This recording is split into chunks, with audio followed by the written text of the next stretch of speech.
এখন বাজে রাত 10টা 15 হয়ে গেছে। তো দেখো আমি গরম গরম ভাত করেছি। আমাদের কিন্তু একবেলায় ভাত হয়, ভাত আজকের কম পড়েছিল বলে ফের ভাত করেছি। আর এই যে ডিম আলু সেদ্ধ, লঙ্কা দেব না, আমি হচ্ছি লঙ্কা লাভার, মানে আমি কাঁচা লঙ্কা ছাড়া খেতে পারি না। তোমাদের দাদা ভাই আর মাম্মা ঝাল খায় না, তার জন্য এটাকে আমি শুধু মাখবো, আর এটা আমি পরে আলাদা খাবো। আর হ্যাঁ, টকের ডাল, আম ডালের সঙ্গে নাকি আলু সেদ্ধ খুব ভালো লাগে। তো ওবেলা আমার মনে নেই করতে, আমি করিনি। মাছের ঝাল, লোটে মাছের ঝুড়ো করেছিলাম।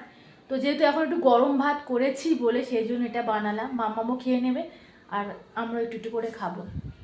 তো এটা আমি মেখে নিই। আর সবচেয়ে বড় কথা হচ্ছে যে যারা ভিডিও করো, ক্যামেরা ধরা লোক না থাকলে একটু প্রবলেম হয়। একা একা যেটুকুনি হয় চেষ্টা করি। সবার অনেকে জানো যাতে ক্যামেরা ধরা লোক না থাকলে খুবই অসুবিধা। আর পাশে আমার থেকো তোমরা প্লিজ। একদম ভালোই লাগে না আর ভিডিও করতে, একদম না। কেন কি জানি কি হয় বুঝতে পারি না, সাবস্ক্রাইবার ডাউন হয়ে যাচ্ছে, বসে যাচ্ছে, ভালো লাগে না। তো সবাইকে গুড নাইট, সবাই ভালো থেকে সুস্থ থেকো। আর সব আশা করি খাওয়া হয়ে গেছে, অনেকে খাওয়া হয়নি, আমি একটু দেরি করে খাই। তো চলো এইগুলো মেখে নিই, মেখে খাওয়া দাওয়া হবে। তো বাই, টাটা।